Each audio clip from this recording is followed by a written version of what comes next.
Ahora bien, siendo condición necesaria, no es condición suficiente, sino que Mises explica que para hacer historia hace falta algo más. Es lo que se llama en alemán Verstehen, en inglés understanding, y en español lo hemos traducido como comprensión. El historiador, además, necesita una especial habilidad, un especial arte, no es una ciencia exacta, a través del cual sea capaz de discriminar qué eventos del pasado fueron más relevantes, qué aspectos tuvieron más influencia en los comportamientos humanos, etcétera. Esto lo llamamos comprensión. Por tanto, la historia exige disponer de una teoría previa y además la comprensión.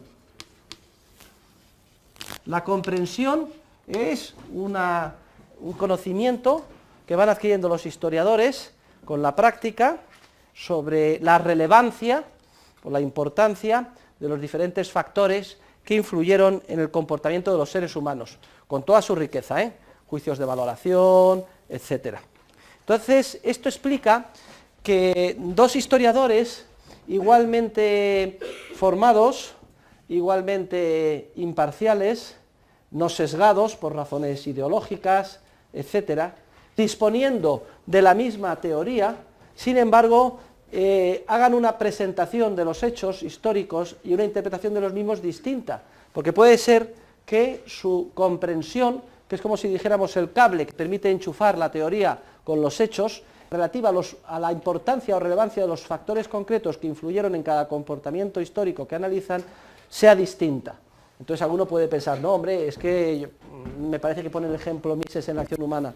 Cuando Napoleón decidió conquistar Europa, lo que le movían sobre todo eran ideales de tipo romántico, de extender los principios de la Revolución Francesa y de la libertad por toda Europa. En cambio, todo dice, no era eso, sin embargo, era un megalómano, era un hombre llevado por deseos desproporcionados de grandeza, y eso se le llevó, quizá por lo pequeño que era, tenía un complejo, ya sabe que la gente cuando es pequeña pues tiene complejo, y por tanto pues eso le llevó pues a convertirse pues en casi un criminal. Se dan cuenta cómo hay dos enfoques que uno dice, sobre todo prevaleció una valoración, el otro cree que el juicio de valor que tenía era distinto, que era un paranoico, etcétera, y entonces les puede llevar a una interpretación distinta, aun cuando la teoría base sea la misma y los hechos que analicen sean los mismos. Luego, la comprensión es lo que permite, es el puente que permite aplicar la teoría pura, formal, sobre el complejísimo mundo de los hechos del pasado. Ahora, si bien siempre la teoría es previa a la historia, y de la historia no se puede extraer teoría, hay toda una escuela de economistas que lo que han mantenido es que lo único importante es la historia, que hay que estudiar historia y que de ahí se pueden, analizando muchos casos, la historia sería como el laboratorio, el equivalente al laboratorio de los físicos, y haciendo estudios históricos de ahí se podría, por inducción, extraer conocimientos teóricos. Es un gravísimo error, que es el que cometieron los historicistas de la escuela alemana, Schmoller y compañía, en el siglo XIX, y que aún hoy en día siguen cometiendo legión de economistas positivistas. Se engañan, porque ni siquiera hay historia que tú puedas entender si no dispones de una teoría previa. Y aquellos que piensan que del conocimiento histórico pueden extraer teoría, lo que están utilizando es subrepticiamente debajo de la mesa esquemas conceptuales de tipo teórico que no afloran nunca y generalmente erróneos. Primero tenemos que desarrollar la teoría y luego con eso ponernos manos a la obra para investigar los casos concretos de la historia. Ahora bien, el conocimiento histórico nos puede servir no para extraer teorías, sino sí para orientarnos sobre qué problemas son más acuciantes y tienen más relevancia o urgencia en su análisis teórico. Entonces, yo puedo desarrollar toda una teoría económica en un mundo donde el trabajo no cueste esfuerzo. Pero me doy cuenta, mirando a mi alrededor e interpretando con la teoría de que dispongo, que para la inmensa mayoría de las personas se produce el principio de la desutilidad del trabajo. A igualdad de circunstancias, a todos nos cuesta trabajar. Y entonces, esto que es un conocimiento histórico, mirando alrededor mío los hechos concretos, históricos, con la teoría de que dispongo, llego a la conclusión de que a la mayor parte de las personas les cuesta esfuerzo trabajar, del principio de la sutilidad del trabajo, pues entonces me indica, bien, voy a circunscribir mi análisis teórico a aquellas acciones humanas en las que se pone de manifiesto que a los protagonistas les supone un sacrificio trabajar, porque me doy cuenta que a efectos prácticos es lo relevante. Entonces, la historia, que yo ya soy capaz de interpretar con la teoría previa, me orienta hacia qué problemas son más relevantes y tiene más urgencia estudiar desde el punto de vista teórico. O a lo mejor miro a mi alrededor y pienso, qué barbaridad, han caído los mercados financieros, han quebrado bancos, hay una recesión económica tremenda, esto ya lo veo. Pues entonces voy a dar prioridad en mi análisis teórico a los ciclos económicos. No es que la historia nos permita extraer de ella la teoría, pero que sí que de alguna forma orienta en multitud de ocasiones al investigador sobre qué problemas son más urgentes o relevantes a la hora de merecer su atención. Ahora bien, también cabe que desde el sillón, como dice Mises, y pensando, un teórico se plantee problemas analíticos en relación con cuestiones que todavía no se han dado en la historia. Y eso es lo que quiero indicar con esta fecha.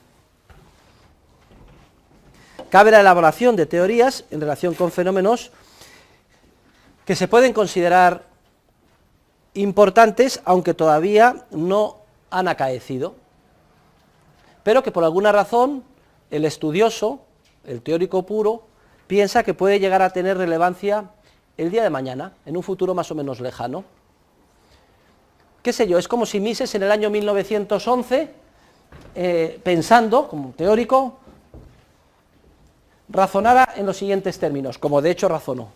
¿Qué pasaría si desapareciera el patrón oro? Cosa que entonces nadie concebía que podía suceder.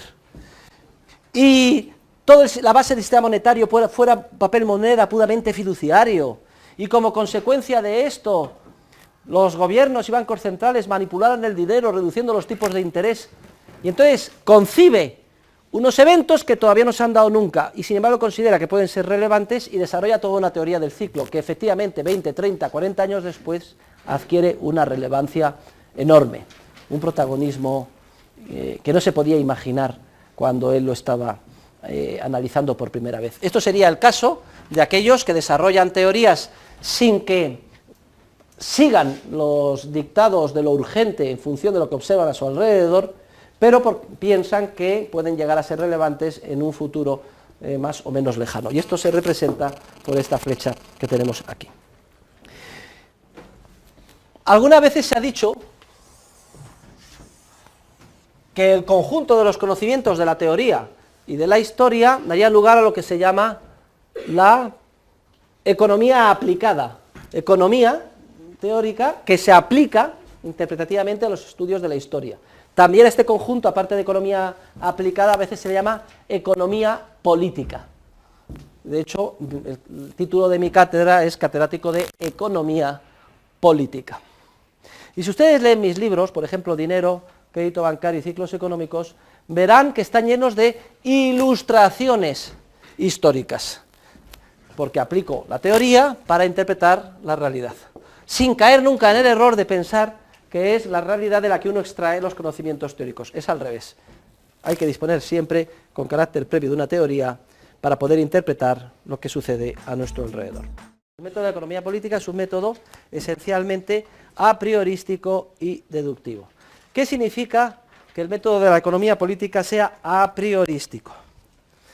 Es lo que queremos representar con la pirámide de la derecha del encerado.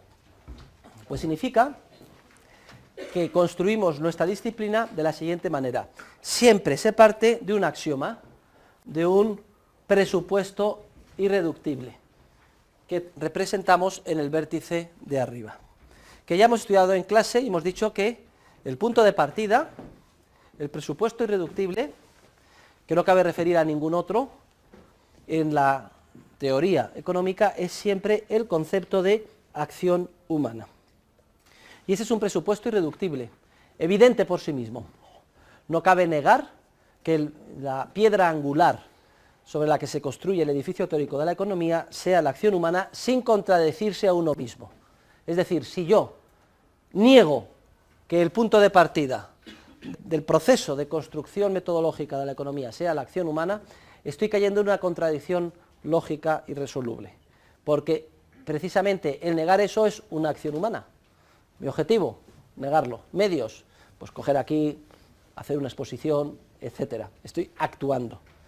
Este es un concepto que además para nosotros es evidente, en el sentido no solo de que no cabe negarlo sin autocontradecirnos, es decir, axiomático, sino que por la íntima experiencia de todos y cada uno de los seres humanos que somos actores, por introspección entendemos lo que es la acción y que ese es el último elemento que no cabe referir a ningún otro a partir del cual construimos nuestra disciplina. Y este conocimiento que explica a partir de la página 77 Mises en la acción humana es no solo es el punto de partida y el axioma, sino que también es la piedra angular teórica. Ya en sí mismo es un conocimiento teórico, siquiera sea embrionario, es decir, de partida. Y como conocimiento teórico, aunque sea muy elemental, ya nos permite interpretar algo de lo que sucede a nuestro alrededor. Permite, como si dijéramos, una interpretación primaria de la realidad histórica. Y esto es lo que quiero representar. Este conocimiento teórico, que es el axioma de partida, ya nos permite interpretar algo de la historia, aunque sea pequeñito, de la historia que nos rodea. Hombre, en el proceso de evolución de nuestra mente también lo podemos entender. Cuando somos pequeños, al que más o al que menos a lo mejor ha tenido un hermano pequeño, etcétera, ¿no? Somos bebés, pues al principio somos casi una planta de recién nacidos. Sí, pero menuda planta, tiene un cerebro con 150.000 millones de neuronas y enseguida aprende. Es que a los pocos días, a las pocas semanas o a los pocos meses ya ha aprendido algo. Y es que si tiene hambre y se llora, se mama. Quien no llora, no mama. Entonces, me dan de comer o me dan el biberón. Esto enseguida lo aprendemos y lo hemos aprendido todos desde pequeños, aunque no nos acordemos, desde que éramos pequeños y pequeñas. Entonces ya empezamos a desarrollar un conocimiento, ya hay una acción, ya nos permite interpretar. Lo que antes eran unas luces, que ahora ya somos capaces de reconocer a nuestra madre, que viene siempre a satisfacer todas nuestras necesidades. No podemos hacer nada, solos.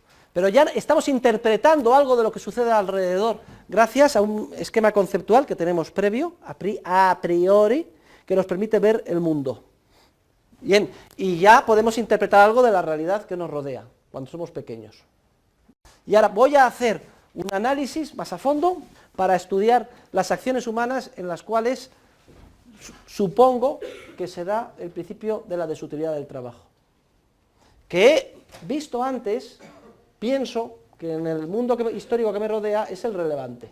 Luego entonces, el teórico continuamente, como si dijéramos, selecciona parte de la realidad histórica que ha podido interpretar gracias a una teoría previa y la reintroduce en el análisis en forma de supuestos que él considera que pueden ser relevantes.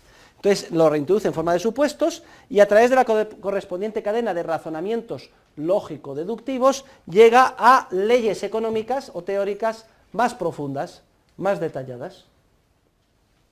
Esas leyes económicas más profundas o más detalladas es como si graduáramos las gafas de una manera mucho más ajustada, mucho más calibrada, permiten al teórico, a su vez, interpretar un volumen mucho mayor de fenómenos de la historia. Por eso he puesto aquí la H más grande que la anterior. Y de esa historia que le rodea, que ahora permite interpretar la teoría que tiene con mucho más detalle y de manera más amplia, a su vez puede seleccionar otros supuestos que considera relevantes, que se reintroducen en la correspondiente cadena de razonamientos lógico-deductivos para llegar a leyes económicas todavía más profundas, detalladas, amplias y explicativas, que a su vez permitirían una historia todavía más grande, hacer una historia todavía más amplia, de la que extraer supuestos que se reintroducirían en la correspondiente cadena de razonamientos lógico-deductivos y llegando a leyes todavía más detalladas, más amplias, y así sucesivamente en un proceso de construcción de la ciencia económica que no se termina jamás. Y eso es lo que vamos a hacer juntos. porque la semana que viene vamos a estudiar la acción humana individual, del ser humano solo. Eso es un supuesto, que estamos solos, en la isla de Robinson Crusoe. Está Robinson Crusoe solo, todavía no ha llegado ni viernes. Y vamos a estudiar el principio de la utilidad marginal para un actor aislado. Con eso vamos a poder interpretar más cosas de la realidad histórica y luego daremos lugar a otro supuesto. Vamos a suponer que no está solo, sino que está él con otras personas. Y vamos a seguir con nuestra cadena de razonamiento lógico-deductivo, se vamos a hacer una teoría del intercambio de los precios. Pero cuando hagamos la teoría del intercambio de los precios, en un primer momento vamos a suponer que los intercambios son directos, lo que se llama el trueque. Y con eso podemos interpretar fenómenos de la realidad, pero vemos que en la realidad se utiliza dinero. Y entonces vamos a dar entrada al dinero como medio de intercambio común y generalmente aceptado, lo que nos permitirá desarrollar leyes mucho más complejas, la teoría general de los precios en unidades monetarias.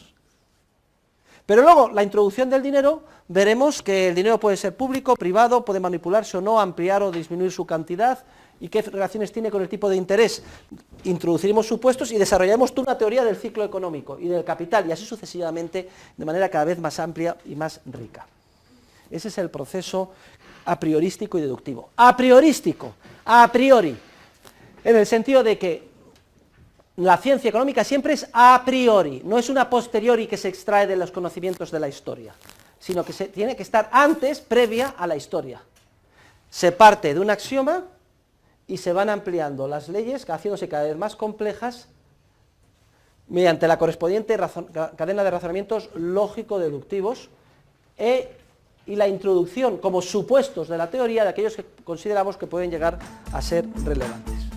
Las leyes de la economía tienen una validez universal, en ese sentido, o son, si quieren ustedes, apodícticas. Son universalmente válidas en cualquier lugar del universo, quiero decir, en cualquier momento de la historia, siempre y cuando se den los supuestos de las mismas, claro.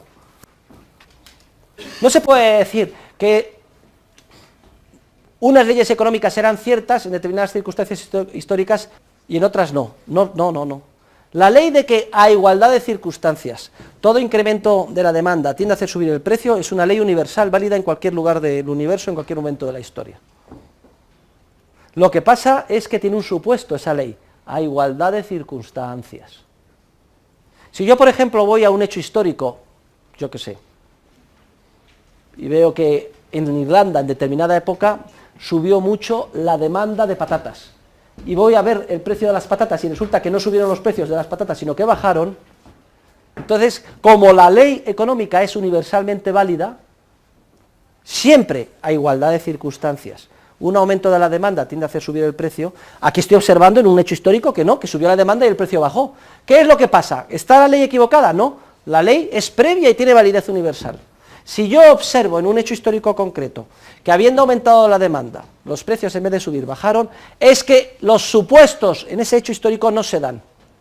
¿Qué puede haber sucedido para que, habiendo aumentado la demanda, los precios en vez de subir bajen? Pues múltiples fenómenos. Por ejemplo, puede haber habido un incremento de la oferta por una buena cosecha, más que proporcional del aumento de la demanda.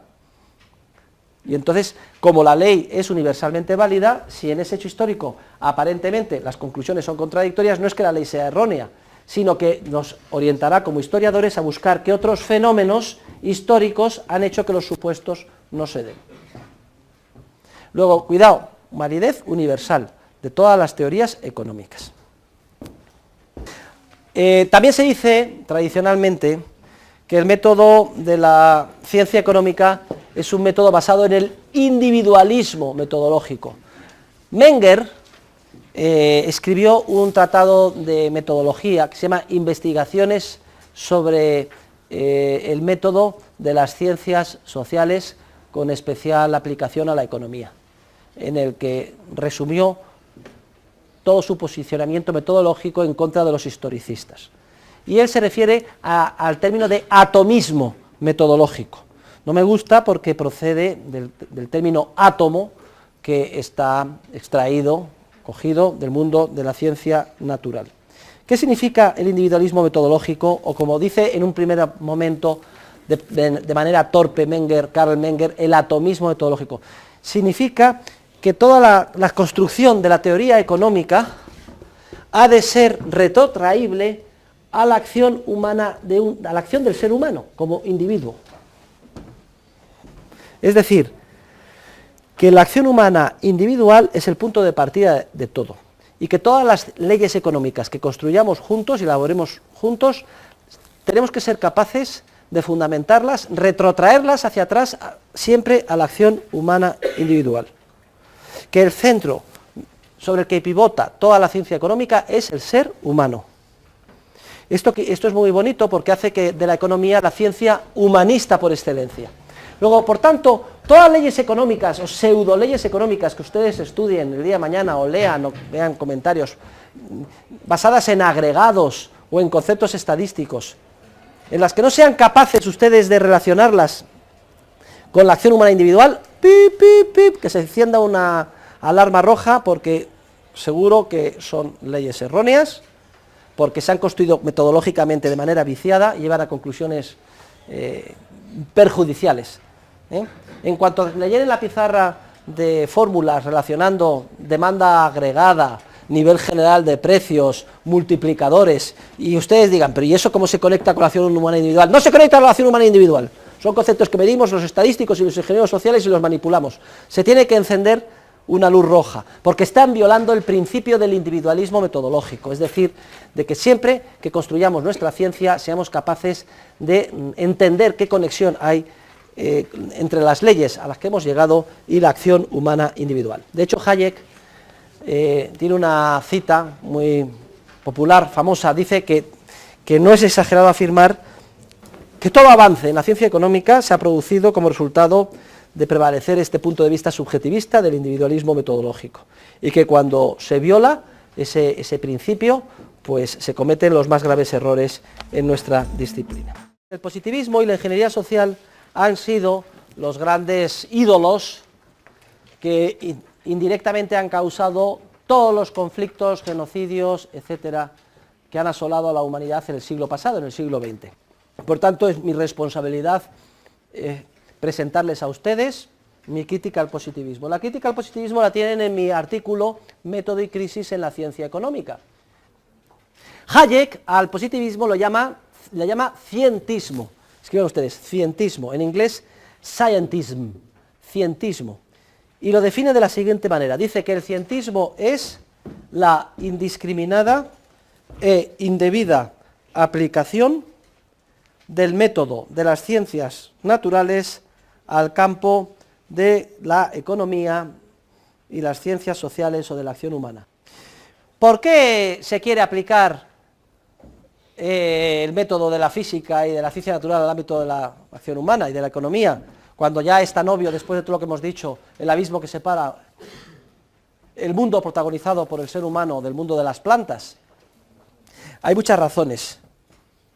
Los economistas de siempre han tenido un complejo de inferioridad respecto de los científicos naturales. Han visto pues, que se ponía un hombre en la luna, se construían puentes, se solucionaban enfermedades, y entonces les da rabia ellos no poder hacer lo mismo. Ser una especie de ingenieros que con su conocimiento, voluntad y con el poder del Estado solucionar todo. Y entonces, imbuidos por el espejismo de que copiando el método de los físicos puedan llegarse a los mismos resultados, se empeñan en aplicar en economía un método ajeno, con consecuencias nefastas para la sociedad. De hecho, reitero, todos los conflictos, guerras, genocidios que ustedes puedan imaginar que han sucedido a la humanidad han tenido su origen en este error metodológico, porque son las ideas las que mueven el mundo en última instancia. También se explica porque hay una demanda social, es decir, los propios ciudadanos demandan, oye, papá Estado, solucióname los problemas. Yo quiero que desde que nazco hasta que me entierren todo me sea solucionado. Nos rebelamos, ya lo hemos comentado en clase, ante nuestra propia naturaleza creativa y empresarial. Nos produce vértigo que el futuro sea incierto. Queremos garantías, certezas, seguridades. Damos la espalda a nuestra propia naturaleza. Exigimos y demandamos que los ingenieros sociales nos solucionen la vida. Fíjense ustedes qué círculo vicioso, porque nos rebelamos contra nuestra propia naturaleza. Es como cuando un organismo tiene, la enfermedad más grave que podemos adquirir un organismo, que el sistema inmunológico se nos estropee y que nuestro propio sistema de defensa del cuerpo nos ataque a nuestro propio organismo. Son las enfermedades más graves. Pues eso pasa a nivel social. Nos rebelamos ante nuestra naturaleza creativa, ante el vértigo que nos produce el hecho de que el futuro sea incierto, y exigimos que se nos organice desde arriba en base a mandatos coactivos la vida, y eso destroza y produce sistemáticamente conflictos que acaban con el proceso de cooperación social, como vamos a ver en este curso. Bueno, eso son digresiones sobre por qué, sobre sociología de la ciencia, por qué una y otra vez caemos en el cientificismo más burdo. Marañón, que fue de la Real Academia, dice que el término en castellano adecuado es cientificismo, más que cientismo. Yo utilizo en mis libros cientismo, es una, digamos, españolización utilizado por Hayek, scientism. Marañón define el cientificismo como el creerse que uno dispone de una ciencia de la que no tiene y empeñarse además en aplicarla. Cientificistas son todos aquellos que pretenden semejante aberración. El cientificismo, por tanto, sería la principal manifestación de este positivismo. Los positivistas son defensores, por tanto, de lo que vamos a denominar el monismo metodológico. Monismo, monos, uno solo, en griego. Para los cientificistas y positivistas, solo hay un método científico, uno solo, un único método, que se aplica por igual, no importa que sea la física, la química, la ciencia natural o las ciencias de la acción humana. Para ellos no hay diferencia entre los seres humanos y las bacterias. Y por tanto, el mismo método que se aplica en un laboratorio para investigar a una piedra o un compuesto químico o diseccionando un cadáver, etcétera, hay que aplicarlo para los seres humanos que actúan. Es lo que llaman monismo metodológico. Se da de bruces contra el enfoque adecuado, que es el basado en el dualismo metodológico. Dos métodos radicalmente distintos. Uno para las ciencias naturales y otro para las ciencias sociales.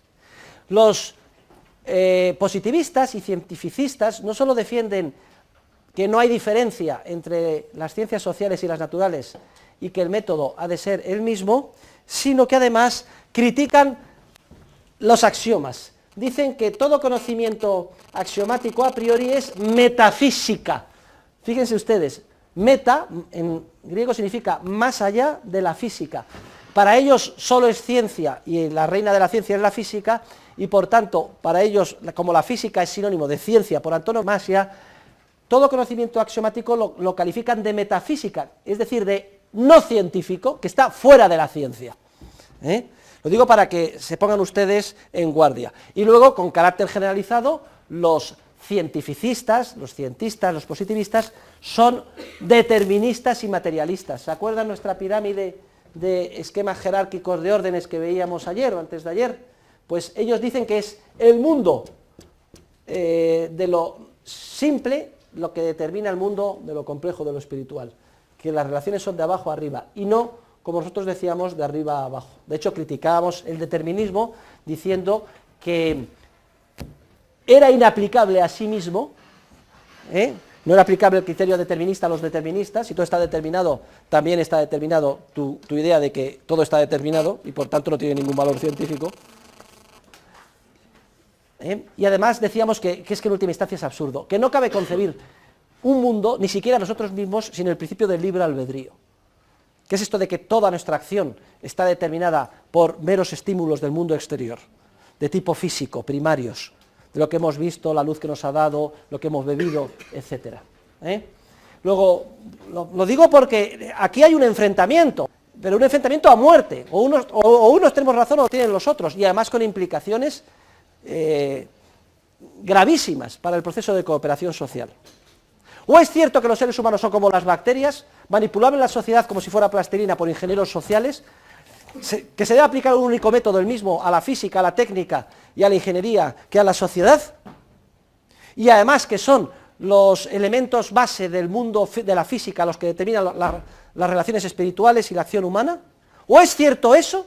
¿O es cierto el posicionamiento adecuado, que es el que se explica aquí, defiendo yo, y es el que hay una diferencia de naturaleza esencial, abismal entre el ser humano y el resto de los entes del mundo de la naturaleza, que el ser humano, no sabemos por qué, está dotado de una innata capacidad creativa, que hace incierto su futuro, que los hechos de la historia son complejísimos porque no hay variables dada esa capacidad creativa, que es preciso disponer con carácter previo de una teoría, que esa teoría no puede extraerse de la realidad.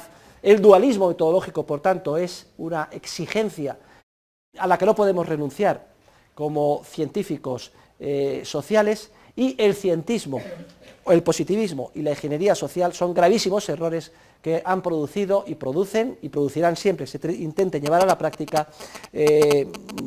las más catastróficas consecuencias en el ámbito social. Siempre que se quiere manipular la sociedad desde arriba, como si fuéramos ingenieros sociales, destruimos el proceso de cooperación social. Porque precisamente el elemento base no es un átomo, una piedra, un órgano, sino que son seres humanos dotados de una innata capacidad creativa. Karl Popper fue un filósofo de la ciencia austriaco, amigo de Hayek. Ha tenido una evolución, falleció hace unos años, yo tuve el gusto de conocerle y tratarle, y la verdad es que se considera que Popper es el gran liberal, el gran crítico del positivismo. No nos engañemos, Popper fue un positivista y por tanto es objeto de todas las críticas e iras de esta cátedra. Lo que pasa es que dentro del grupo de los positivistas, pues zumbó a los positivistas más extremos, pero él siguió siendo un positivista. Nunca entendió Popper claramente que la esencial diferencia entre el mundo de la ciencia social y la natural exige un método distinto. Y de hecho, pues, Popper sigue siendo positivista y el principio que ha adquirido carta de naturaleza en el mundo de los positivistas y los cientificistas para validar, tratar de encontrar un procedimiento o camino para ver si nuestras leyes teóricas son correctas, es un principio de demarcación que debemos a Popper. El principio se basa de la siguiente manera: el científico natural pues partiría de una hipótesis,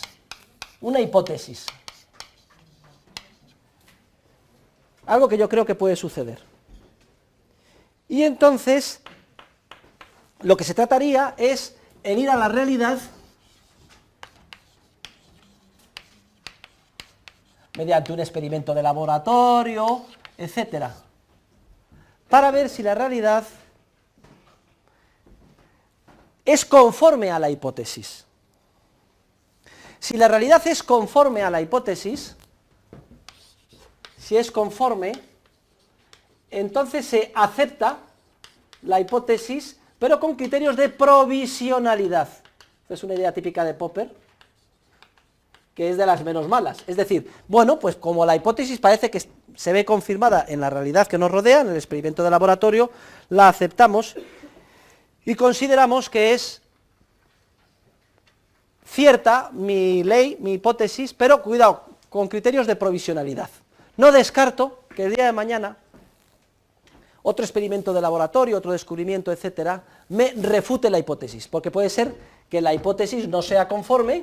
Si no es conforme, entonces la refutamos, queda refutada.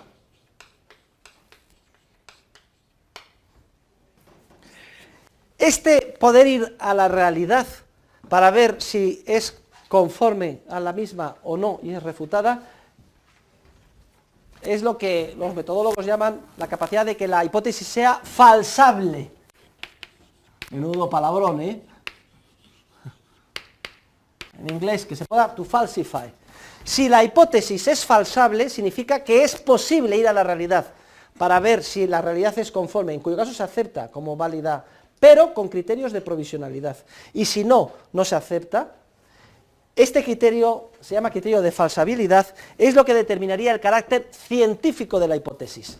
Luego, solo las hipótesis falsables, en el sentido de que se pueda recurrir a la realidad para ver si la realidad la valida o no, es el que determina que la hipótesis sea científica.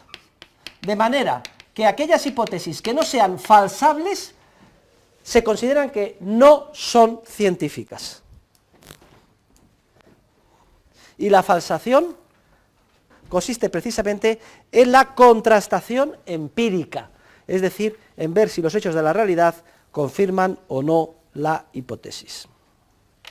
Este es el criterio de validación científica de todos los positivistas, criterio de demarcación de qué hipótesis son científicas, solo las falsables, de acuerdo con Popper, consistiendo la falsación en la contrastación empírica, es decir, precisamente la posibilidad de ir a la realidad a ver si es conforme o disconforme con la hipótesis. Este es el Popper de los años 30, pero resulta que Popper se murió a finales del siglo pasado y con 90 años, y el Popper, conforme envejeció, cada vez se hizo más austriaco, prácticamente cuando murió era de los nuestros. Pero lo malo es que ya la semilla que expandió cuando era joven es la que se extendió por el mundo y utilizaron los cientificistas. Se le sigue dando una importancia preeminente a este esquema y por tanto por eso lo explico. Bueno, pues lo que vamos a hacer ahora es criticar el positivismo. Vamos a criticar este procedimiento, pero además vamos a criticarlo, en un primer momento, vamos a criticarlo en su aplicación al mundo de la ciencia natural. Y vamos a ver cómo no tiene ningún sentido, ni siquiera para la ciencia natural. Ya el martes que viene veremos cómo ya para la economía ya, vamos, va a ser una faena de lo más facilona. Vamos a ver, la crítica del positivismo es la siguiente. Los positivistas caen en dos contradicciones lógicas insolubles. Primero, que los criterios de falsación, de verificación o falsación, como el que acabo de explicar, no son verificables o falsables en sí mismos. Por lo que, de acuerdo con el propio esquema popperiano, todo esto, como no es falsable, no se puede recurrir a la realidad a ver si de verdad solo son científicas aquellas hipótesis a las que se pueda recurrir a la realidad. Como todo este principio no es falsable en sí mismo, resulta que todo esto, de acuerdo con ellos mismos, es metafísica. Es decir, algo sacado de la manga sin ninguna validez. ¿Se acuerdan ustedes cómo lanzábamos el determinismo contra los deterministas? Pues ahora lanzo el principio de falsación contra los positivistas. Oye, que tu propio principio, aplícatelo a ti mismo, macho. ¿Tú puedes recurrir a la realidad para ver si solo son científicas las hipótesis que son falsables? No. Luego, todo lo que has dicho, según tú mismo, no lo digo yo, es pura metafísica, más allá de la ciencia no tiene ningún valor. Pero es que además, para falsar una proposición supuestamente científica o una hipótesis, hay que ir a la realidad para ver si la realidad la conforma o la refuta. Y eso exige dar sentido a la realidad, entender la realidad. Y no hay posibilidad ninguna de entender la realidad si no dispones de una hipótesis previa de tipo teórico que sea cierta ya. Luego, a ver, ¿cómo me solucionas este problemón? Pero dejemos a los científicos de la naturaleza con sus problemas metodológicos, allá ellos. Nosotros somos economistas y científicos sociales, y resulta que desde el punto de vista de la ciencia social existen 4 razones distintas de estas que hacen imposible la aplicación de este esquema de validación científica en nuestra disciplina y que veremos el próximo martes.